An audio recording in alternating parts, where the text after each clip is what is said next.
Hello guys, welcome back. स्वागत है आप सभी का अपने यूट्यूब चैनल बॉटनी लेक्चर में। गाइज आपको बता देना चाहता हूँ, एमएससी थर्ड सेमेस्टर का 2 पेपर का जो नोट्स है शॉर्ट नोट वो बन चुका है और उसके साथ ही बीएससी फिफ्थ सेमेस्टर का शॉर्ट नोट पहले पेपर का भी कंप्लीट हो चुका है। Plant physiology, biochemistry BSc fifth semester का भी कंप्लीट है और एमएससी के लिए भी कंप्लीट हो चुका है। उसके बाद इंस्ट्रूमेंटेशन एंड एनालिटिकल टेक्निक्स का जो पेपर है माइनर का एमएससी थर्ड सेमेस्टर का वो भी कंप्लीट हो चुका है। जिन छात्र छात्राओं को ज़रूरत है इसकी वो ले सकते हैं इसे। शॉर्ट नोट लेने के लिए पूरा इन्फॉर्मेशन जो है आपको डिस्क्रिप्शन में दिया गया है, वहाँ पर जाइए आप कांटेक्ट कर सकते हैं। इस वीडियो में गाइस बात करेंगे माइटोटिस सेल डिवीजन के बारे में। इसके पहले हमने सेल साइकिल का कंप्लीट वीडियो सेल बायोलॉजी का अपलोड कर दिया है। वैसे आपको बता दें, सेल बायोलॉजी के लगभग 20 से 25 लेक्चर्स अपलोड ऑलरेडी हो चुके हैं। इसके लिए आपको करना क्या है, प्लेलिस्ट में जाना है और वहाँ पर साइटोलॉजी की प्लेलिस्ट बनी हुई है, उसमें आप सेल बायोलॉजी से रिलेटेड जो भी वीडियोज़ हैं वो वहाँ से वॉच कर सकते हैं। उसका लिंक हम डिस्क्रिप्शन में भी दे रहे हैं। माइटोटिस सेल डिवीजन की डिस्कवरी किसने किया था? डब्ल्यू फ्लेमिंग 1882 ईस्वी में इन्होंने किया था। सेल डिवीजन की सबसे मोस्ट इम्पॉर्टेंट और सबसे आखिरी स्टेप होती है, इसके बारे में आप सेल साइकिल पढ़ेंगे तभी समझ में आएगा। पहले आप सेल साइकिल की स्टेप बाय स्टेप को आप समझ लीजिए, देख लीजिए। उसका लिंक हम डिस्क्रिप्शन में दे रहे हैं, उसके बाद आपको आई बटन में भी मिल जाएगा। उसके बाद ही आपको माइटोटिस सेल डिवीजन समझ में आएगा। इसको एम फेज भी कहते हैं। एम फेज में माइटोटिक सेल डिवीजन भी होता है और मियोसिस सेल डिवीजन भी दोनों होता है। आइए स्टेप बाय स्टेप यहाँ पर डिस्कस करते हैं, एक एक पॉइंट पर डिस्कशन होगा। आप लोग कॉपी और पेन लेकर के बैठेगा और स्टेप बाय स्टेप लिखते चलिएगा, ठीक है। अगर कोई दिक्कत भी होती है तो उस पर आप स्क्रीनशॉट लेकर के आसानी से लिख सकते हैं बाद में भी। पहले इसको समझने का काम कीजिएगा, ओके। चलिए, mitosis is the process by which previously replicated chromosome are separated and distributed in a daughter cells. मतलब माइटोटिस सेल डिवीजन एक ऐसी प्रोसेस होती है, एक ऐसी सेल डिवीजन की प्रोसेस है जिसमें पहले का जो नंबर ऑफ क्रोमोसोम्स होते हैं वो रिप्लिकेट होकर के 2 पार्ट में डिवाइड हो जाते हैं, यानी 2 डॉटर सेल्स में कन्वर्ट हो जाते हैं, ठीक है। ये मोस्टली क्या मतलब, सिंपली अगर कहा जाए तो एक सेल डिवाइड होकर के 2 सेल में कन्वर्ट हो जाती है माइटोटिस सेल डिवीजन में। और दोनों सेल यहाँ पर ध्यान दीजिएगा डिप्लॉयड फॉर्म में होती है, ठीक है, डिप्लॉयड फॉर्म में होती है। जबकि आप मियोसिस सेल डिवीजन जब पढ़ेंगे तो वहाँ पर आपको पता चलेगा कि हैप्लॉयड फॉर्म में 4 डॉटर सेल्स का फॉर्मेशन होता है, okay. Next point, it is completed into 2 stages. अब ओवरऑल माइटोटिस सेल डिवीजन 2 स्टेप में कंप्लीट होता है। 2 स्टेप कौन कौन सा हो जाएगा? पहला हो जाएगा कैरियोकाइनेसिस और दूसरा हो जाएगा साइटोकाइनेसिस। सेंट्रोसोम्स, अब अगला पॉइंट हो जाएगा centrosome in animal cell. Animal cells में सेंट्रोसोम होता है और ये सेंट्रोसोम्स के हेल्प, जो सेंट्रोसोम्स होता है वो सबसे पहले 2 पार्ट में डिवाइड हो जाता है, यानी सबसे पहले सेंट्रोसोम का डिवीजन होता है प्रोफेज स्टेज में in case of animal cell, okay. Plant cell में सेंट्रोसोम एब्सेंट होता है, सेंट्रोसोम एब्सेंट होता है मतलब सेंट्रियोल नहीं पाया जाता है, सिंपल सी बात। उसके बाद दूसरा कंडीशन क्या है, the nucleolus become disappear. Prophase stage में ही न्यूक्लियोलस जो होता है वो डिसअपियर हो जाता है, ठीक। ये ऐसे मेन पॉइंट हैं। इन सभी पॉइंट्स को आप जैसा पॉइंट वाइज यहाँ पे मैं बता रहा हूँ वैसे पॉइंट वाइज आपको अपनी नोट्स बुक में नोट कर लेना है। चलिए, अब स्टेप को थोड़ा सा यहाँ पर देख लीजिएगा। आप देखेंगे तो यहाँ पर स्पिंडल फाइबर, यहाँ पर प्लांट और एनिमल दोनों का मैं बता रहा हूँ आपको। सबसे पहले आप प्लांट सेल का देख लीजिए, सेंट्रोसोम या सेंट्रियोल यहाँ एब्सेंट होता है। तो फिर आखिर ऐसा क्या होता है जिसकी वजह से स्पिंडल फाइबर का फॉर्मेशन होता है? तो इसके लिए आपको ध्यान देना होगा। यहाँ पर पोल्स में दोनों पोल पर ट्यूबुलिन नामक प्रोटीन पाई जाती है और उस ट्यूबुलिन प्रोटीन से स्पिंडल फाइबर का फॉर्मेशन होता है, ठीक है। और एनिमल केस में यही स्पिंडल फाइबर का फॉर्मेशन सेंट्रियोल करता है। जब सेंट्रियोल 2 पार्ट में डिवाइड हो जाता है, दोनों पोल पे पहुंच जाता है, इन दोनों पोल पर पहुंचने के बाद स्पिंडल फाइबर का फॉर्मेशन करता है, ठीक। अब उसके बाद है, ध्यान देना है कि यहाँ पर न्यूक्लियोलस जिसकी बात अभी कर रहे थे, न्यूक्लियोलस डिसअपियर हो गया है। कहीं भी किसी भी स्टेप में आपको न्यूक्लियोलस देखने को नहीं मिलेगा। ये हो जाएगा प्रोफेज। उसके बाद है नेक्स्ट स्टेप में मेटाफेज की स्टेज चालू हो जाती है। और मेटाफेज की स्टेज में यहाँ पर ध्यान दीजिएगा, ये जो न्यूक्लियर मेम्ब्रेन है प्रोफेज में, ये भी धीरे धीरे करके डिसअपियर होने लगता है। और जैसे ही मेटाफेज की स्टेज चालू होगी, न्यूक्लियर मेम्ब्रेन टोटली डिसअपियर हो जाती है और स्पिंडल फाइबर का फॉर्मेशन डेवलप हो जाता है। साथ ही साथ जो स्पिंडल फाइबर है वो क्रोमोसोम के सेंट्रोमियर से ऐड होना शुरू हो जाता है, यानी जुड़ना शुरू हो जाता है। ठीक, तो इसके लिए आप डायग्राम सामने आप देख रहे होंगे, आप अच्छे से समझ सकते हैं। यहाँ पर दिया गया है न्यूक्लियस, जिसके अंदर न्यूक्लियोलस डिसअपियर हो चुका है। प्लाज्मा मेम्ब्रेन की ये लेयर है। उसके बाद सेल वॉल की लेयर है। प्लांट के केस में प्रोफेज स्पिंडल होता है या फिर स्पिंडल पोल डेवलप होता है। इस स्पिंडल पोल से ही स्पिंडल फाइबर का फॉर्मेशन होता है। इसी पॉइंट पर होती है ट्यूबुलिन प्रोटीन। आई होप कि आप लोगों को समझ में आ रहा होगा। तो दोस्तों, प्रोफेज स्टेज में सिंपल सी बात है, ये 2-3 पॉइंट आपको ध्यान देना है। समझ गए? आइए,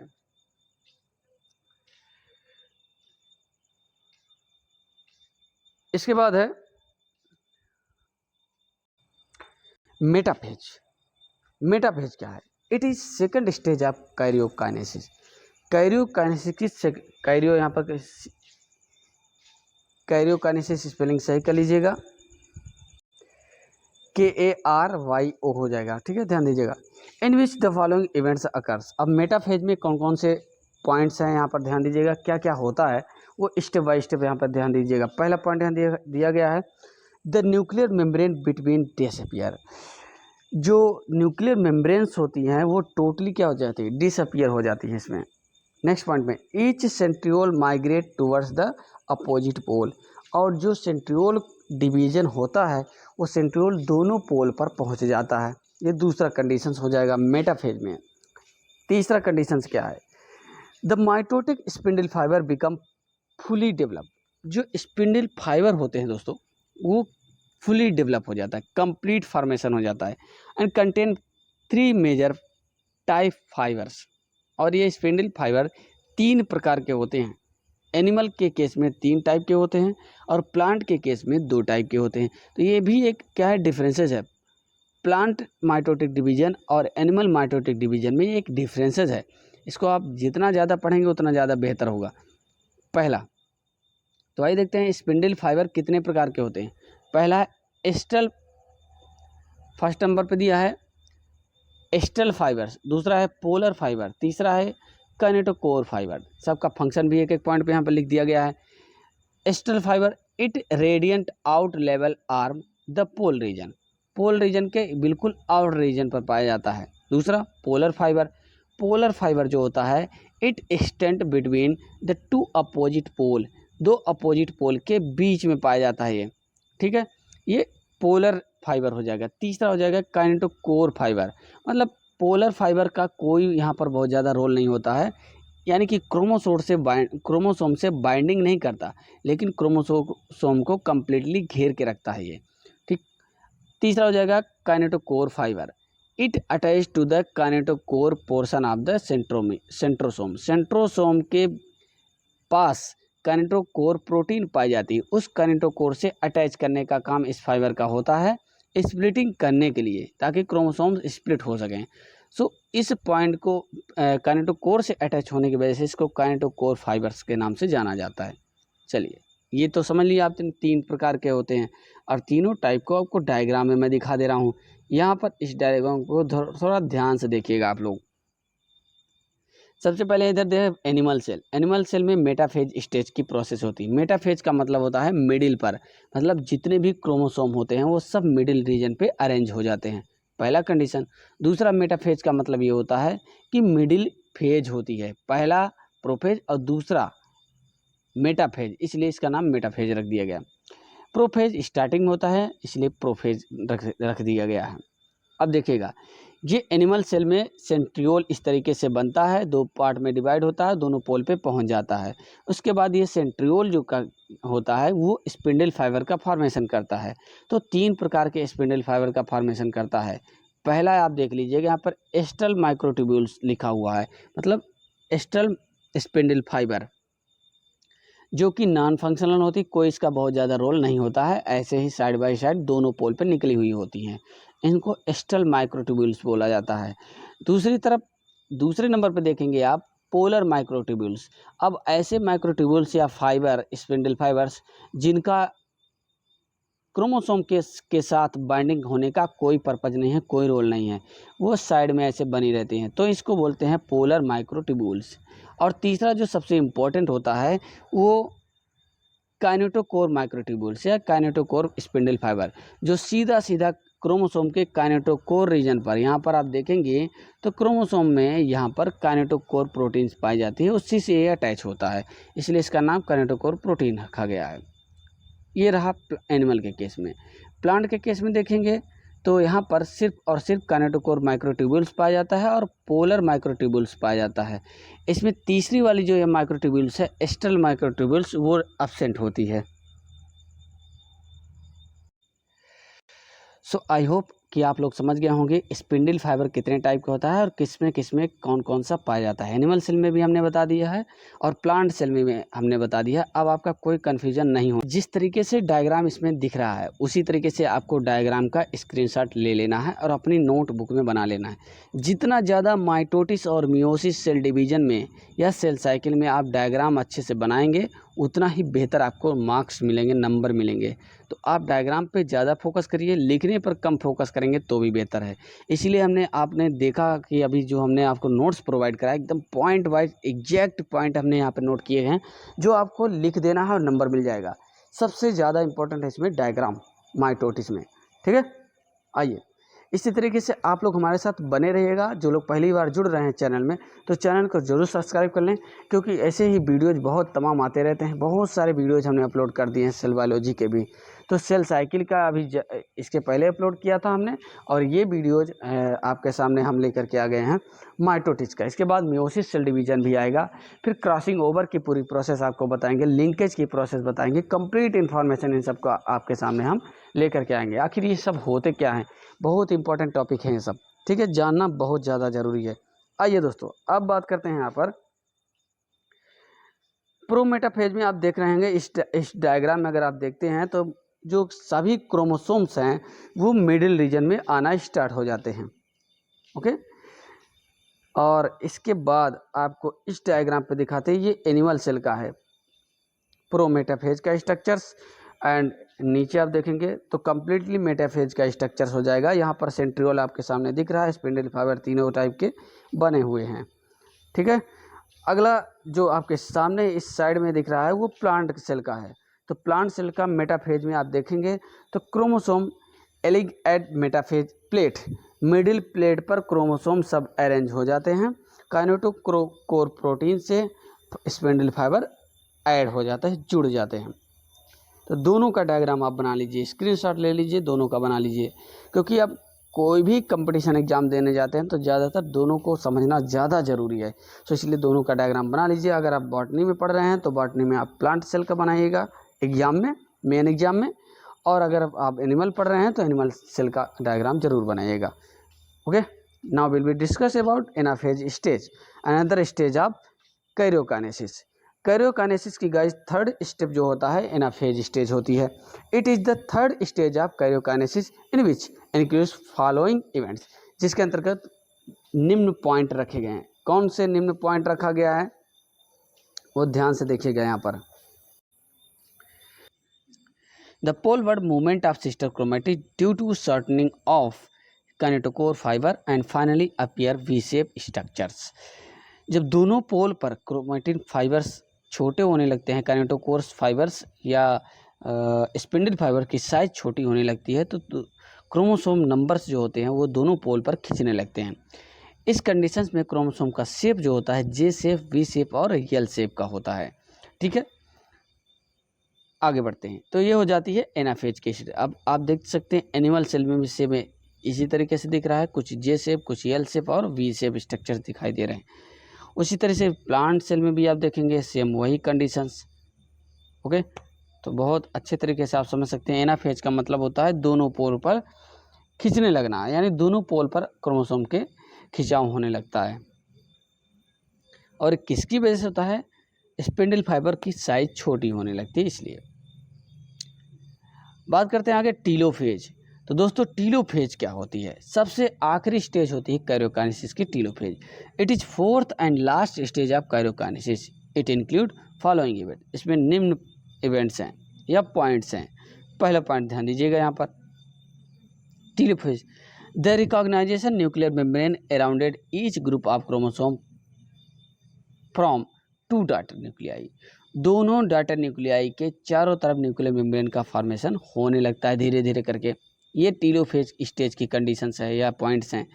all mitotic spindle fibre become disappear. और माइटोटिक स्पिंडल फाइबर जितने होते हैं वो सब डिसअपियर होने लगते हैं। ये टीलोफेज में ऐसा होता है। The chromosome become thread. और क्रोमोसोम जैसे इंटरफेज में होता है, फिर से इंटरफेज में एंटर होने वाली है सेल, इस वजह से जो क्रोमोसोम नंबर हैं वो थ्रेड लाइक फिर से हो जाते हैं, धागे की तरह हो जाते हैं। Quell like form structure. The RNA synthesis restart. RNA का सिंथेसाइज फिर से शुरू हो जाता है। Causing nucleolus to reappear. Nucleolus फिर से फॉर्मेशन हो जाता है। इस वजह से न्यूक्लियोलस क्या करता है? आरएनए का फॉर्मेशन करने लगता है। सो इसी वजह से कहा जा रहा है कि इसी कंडीशंस में आरएनए फॉर्मेशन होने लगता है, न्यूक्लियोलस का फॉर्मेशन हो जाता है। तो ये बहुत इंपॉर्टेंट पॉइंट हैं टीलोफेज स्टेज की। उसके बाद है cell plate formation in higher plant. Plant के केस में सेल प्लेट का फॉर्मेशन होता है, एनिमल के केस में सेल प्लेट का फॉर्मेशन नहीं होता है। Higher plant it is a multi steps process. तो इसी तरीके से टीलोफेज स्टेज में दो सेल्स का फॉर्मेशन नॉर्मली हो जाता है एनिमल के। प्लांट के केस में ये थोड़ा सा डिफरेंसेस है एनिमल और प्लांट में। यहाँ पर वॉल का फॉर्मेशन होने लगता है धीरे धीरे करके, सेल प्लेट का ग्रोइंग होने लगता है, यानी वॉल फॉर्मेशन होने लगता है प्लांट के केस में। इस तरीके से दो पार्ट में डिवाइडेशन हो जाता है। फिर बात करते हैं साइटोकाइनेसिस की। जब वॉल फॉर्मेशन कंप्लीट हो जाता है तो साइटोकाइनेसिस भी प्रोसेस कंप्लीट हो जाती है, यानी कि सेल साइटोप्लाज्म का डिवीजन भी हो जाता है। After the karyokinesis the division of cytoplasm takes place called cytokinesis. Cytoplasm के डिवीजन को साइटोकाइनेसिस बोलते हैं। In animal cells due to construction of cell membrane at equator and divided into two daughter cells. Equator region पर cell membrane के construction से दो cell में ये नॉर्मली डिवाइड हो जाता है, बढ़ जाता है। लेकिन प्लांट के केस में यही हमने आपको बताया कि यहाँ पर वॉल का फॉर्मेशन होता है और इस तरीके से प्लांट सेल का स्ट्रक्चर यानी दो सेल में कन्वर्जन हो जाता है। दोनों सेल्स सेपरेट नहीं होती है। एनिमल के केस में दोनों सेल अलग अलग हो जाती हैं, लेकिन प्लांट के केस में दोनों सेल एक दूसरे से जुड़ी रहती हैं, सेपरेट नहीं होती है।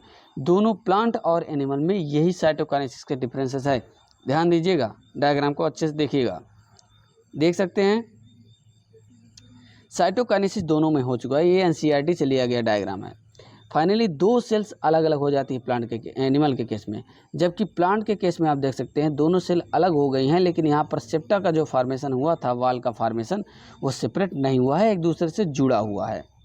ओके, तो यही है differences plant and animal cytokinesis में।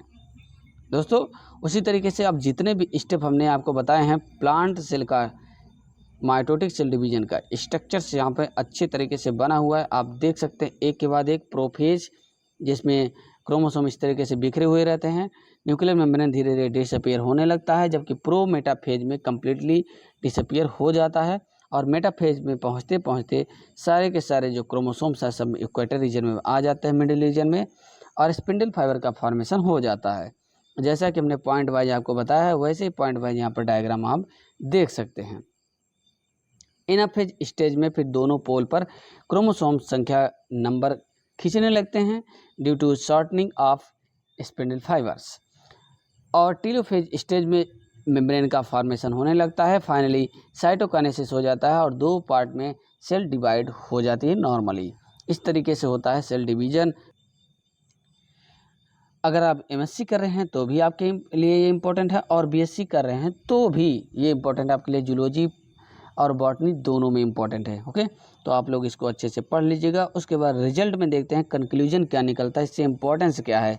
आप देख सकते हैं therefore a single somatic cell with diploid number of chromosome have divided by mitotic cell division and develop into two daughter sales.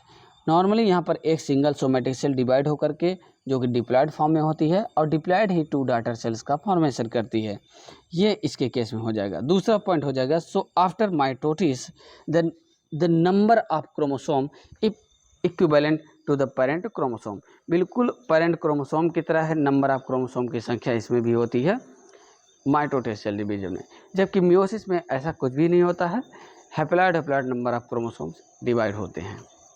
तो दोस्तों वीडियो कैसा लगा है, एक बार फिर से आपसे यही आग्रह करूंगा, वीडियो को जितना ज़्यादा हो सके अपने दोस्तों के पास शेयर कर दीजिए, ग्रुप में शेयर कर दीजिए। और एक काम सबसे ज़्यादा इम्पोर्टेंट है, आप लोग हमारे चैनल के साथ जुड़े रहने के लिए और चैनल के जितने भी वीडियोज है उसको देखने के लिए आप लोग टेलीग्राम से ज़रूर ज्वाइन हो जाइएगा। अगर आप BSc MSc के आप स्टूडेंट हैं तो टेलीग्राम का लिंक हमने दे दिया है, उस पर आप तुरंत आप लोग फटाफट जितना जल्दी हो सके सब लोग ज्वाइन कर लीजिए। डिस्क्रिप्शन में जाइए, वहाँ पर लिंक दे दिया गया, उसको टच करिएगा, डायरेक्ट आप सीधे ग्रुप से जुड़ जाएंगे बॉटनी लेक्चर के। धन्यवाद आप सभी का।